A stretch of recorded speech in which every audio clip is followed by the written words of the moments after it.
Ladies and gentlemen, these are turbulent times we live in. The realms crossing paths, strange forces collide, and in this land that is inhabited by beastmen and dwarves, it has been rumoured, it has been foretold even, that a celestial being will be descending upon this general area very soon. So their shrine is of course a much sought after location, so that we can welcome this being onto our realm and hopefully earn its blessing. So of course all the forces in the nearby region are eager to get a piece of that red hot action.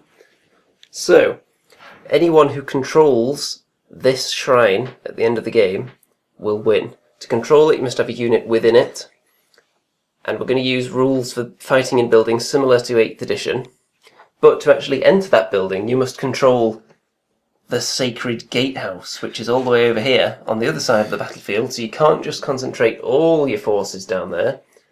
So the only way the gate can be opened is with control of that gatehouse. We've got some mysterious terrain around here just to muddle everything up a little bit more. Here we have a deadly forest, so if you run through that or end your move in it, then you'll die on the roll of 1. We have a sinister archway here that will make you cause fear. The same with this house down here.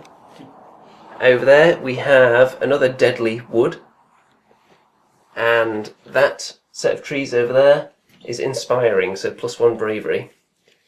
Now, to describe the forces, first of all, the dwarves starting at this end. We have 10 dwarf warriors with great weapons. We have 10 dwarf warriors with hand weapon and shield. We have an organ gun and an engineer perched just behind it, and Mr. Thoric Ironbrow himself has decided to oversee this particular operation with his Anvil of Doom, so there he is. Doesn't want the celestial being to cast its blessing on the common herd of beastmen with their filthy hooves and fetlocks and everything. Over here we have 10 iron breakers in front of 10 iron drakes, a gyrocopter and a lone slayer with a very large posterior. So, my opponent today, the legendary Mr. Remington Steele. Hello there. Hey guys, how you doing? Now, would you like to talk us through your forces, starting at this end? So, my first Age of Sigmar battle. We have 5 harpies. 2 of them are going to go in there. I have my giant, and I can't wait to use that because the rules for these guys have changed somewhat, and they look pretty good on paper, that's for sure. We've got Malagor, the Dark Omen, and he has got a feather cloak that enables him to fly, and he's got the Viotide spell, which is basically like a shooty spell. We've got 6 Centaurs with a Centaur champion there. We've got 21 Gors. They've got 2 hand weapons and a Wargore standard bearer there. And they're on a movement tray. They're not letting 8th edition go away, are they? They're clinging to it with both hooves. Well, we'll see how long that movement tray lasts. We've got 10 Bestigors with a standard bearer and a champion. We've got the Jabberslythe, the mascot for the Beastmen, surely. We've got 10 Ungor Raiders, and they're in the forest. And we're going to put this guy here. He's called a Halfhorn. He's got a bonus to attacking because he's the leader of these guys. Not a big bonus. I think it's +1 to hit. And we've got 3 Minotaurs there. No Doom Ball this time. So we're going to see how they fare. I've tried to get them as far away from his shooting as possible. But we'll just see how the organ is in this edition. Yeah, the organ gun. It was the bane of beastmen existence in 8th. So we'll see how it does now in Age of Sigmar, because the world has quite literally been turned upside down. Beastmen got the first turn, and the first steps towards celestial favour have been taken. They've pretty much advanced everything up. Most of the units ran to get a little bit further. The Harpies elected against charging Mr. Alric Big Butts down there. The Giant is touching the gatehouse, which is enough to control it, so the Beastmen are currently able to move units into the Sacred Tower when the opportunity arises. And the Ungor Raiders, in an unprecedented move, killed models. With their shooting attack, they managed to kill 3 of these dwarf warriors. So first blood has been spilt on these sacred grounds. So we'll see what the dwarves can do in response to that. Okay, Dwarf turn 1. Now you may notice the harpies have disappeared. That's thanks to the combined efforts of the gyrocopter's steam gun and the Iron Drakes, who did way more wounds than were actually necessary to annihilate those harpies. So they're out of the way. The Slayer just failed his charge at the Giant this turn, so their showdown's going to have to wait for a little while. Everyone else edged up a little bit. They didn't run too far, so the Iron Breakers have got their shield wall up for the impending charge of the Beastmen coming soon. The Amble of Doom did a couple of wounds to the Jabberslithe with its striking of the Rune of Wrath and Ruin, and then the Organ Gun did a couple more wounds on it. And these Dwarf Warriors thought, well, you know what, that Jabberslithe, it's not looking so tough now, it's taken a few wounds, what can it possibly do to us? So in they went, they did some wounds to it, and the black blood that spilt out of those wounds killed a couple of them, and then a couple more of them ran away from battle shock. So that wasn't ideal. These guys have moved up a little bit, getting in range of the Sacred Tower. So we're going to move on to turn 2, and we're going to have to find out who's going first this round. Well, the Dwarves got to go first in the second turn, and it was quite eventful. Mr. Big Butts charged headlong into the Giant, and they had quite a little duel there. The Giant almost killed him, and then when the Slayer hit back, he only did 1 wound. So it's interesting because when the Slayer dies, he's going to inflict D6 mortal wounds, so if the Giant kills him, he could potentially seriously harm himself. Over here, the Iron Drakes unloaded with some of their shooting attacks at the Bestigor, killed a few.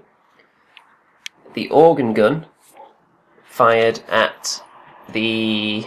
Did the Organ Gun fire at the Jabberslithe this turn? I believe it did, and it took it down to 1 wound because it made some saves against the odds. After the rune was struck, I tried to wound the Jabberslithe with that as well, but failed. I rolled a 1. So the Jabberslithe is alive on 1 wound.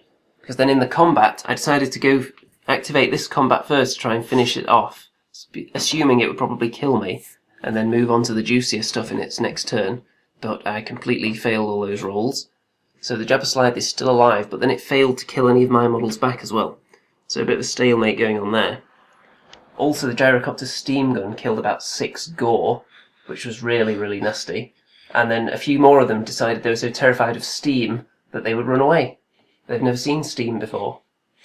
It's a terrifying concept if you're just a herd of cattle, isn't it? So, because we both have a unit touching the sacred gatehouse, nobody can currently enter the tower. So it looks like no one's going to be welcoming the celestial being down at this rate. So it's about to go on to the Beastmen for their second turn. So let's see if they can turn the tide. Okay, Beastmen turn 2. This is where the action really hots up. Let's start at this end.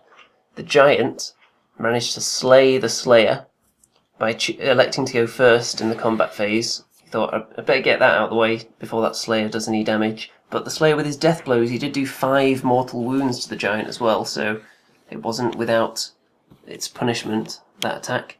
Centaur came in here and almost killed off the Gyrocopter, not quite. It hasn't done anything back to them successfully. Down here, the Gore and the Bestigor charged at the Ironbreakers, but only the Bestigor made it, and they killed a couple of models each in the combat, past their battle shock, so none of them running away. You may notice that the Organ Gun seems to be missing all its crew. That's because the Ungor Raiders successfully gunned them down, which isn't very nice of them at all, is it? So that Engineer's got nothing to do now, he's just going to have to charge off and get into the combat in a minute. The Jabberslithe is gone. That's because that one final Dwarf Warrior dealt the death blow on it before it could do any more damage, so that was handy. And over here, the Minotaurs charged into the Dwarf Warriors. They lost 1 Minotaur before they even got to strike, and then when they hit back they just made a complete mess of their rolls, and none of the dwarves are dead. So that was quite embarrassing from them.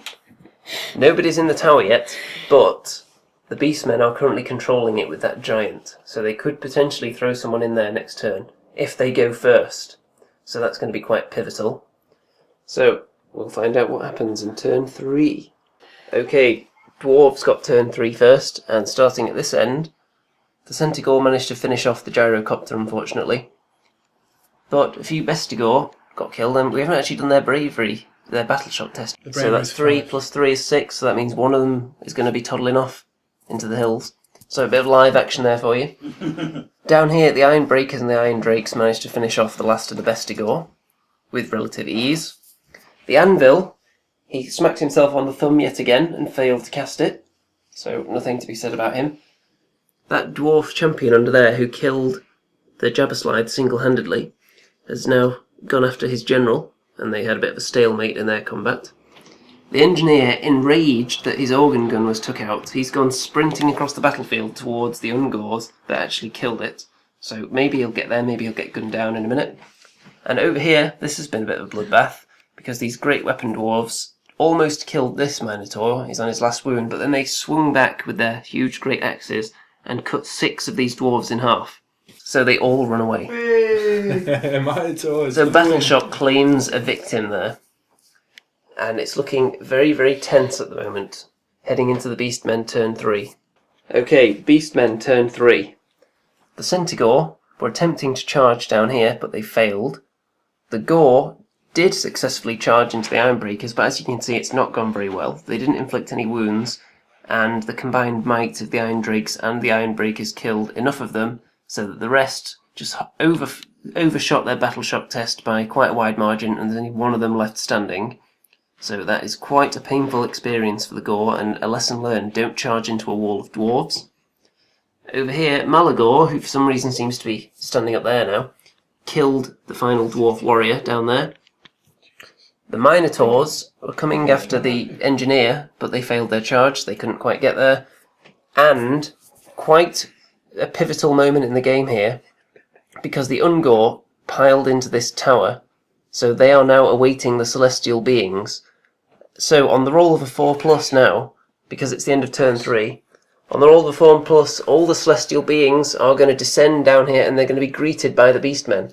So we have Mr. Pezapoo standing by, who's going to roll a dice in this general area here. It's a 1. It's a 1, so no, we've got another turn of action first. Okay, the Beastmen got first crack at turn 4, and unfortunately, this final Gore couldn't stand up to the combined might of all this iron, and he fell before that tide. Centaurs decided not to help out, no idea why. They're just enjoying life over there, near the giant. Over here, Malagor, he cast some spells successfully. He managed to do some damage to the anvil, took away half its wounds. And the Ungor, out of the windows of the sacred shrine of the celestial beings, fired arrows and turned the engineer into a pincushion and took his last wound away. So he survived a lot, but he couldn't stand up to that barrage of arrows. So it's going to be the dwarf final turn, and then it's going to be the end of the game. So unless I can find a way to get those guys out of the building with Battleshock and salvage a draw, it's going to be all over. So we'll see how that turns out. So, dwarf turn 4. My only hope at this stage was to use the anvil to kill some of these Ungor, and then hope that the Battleshock causes the rest of them to just jump out the window to safety. But unfortunately that didn't happen. I didn't manage to kill any of them, so that means I've got no other way of shifting them, because the Iron Drakes can't get far enough over there to do any shooting.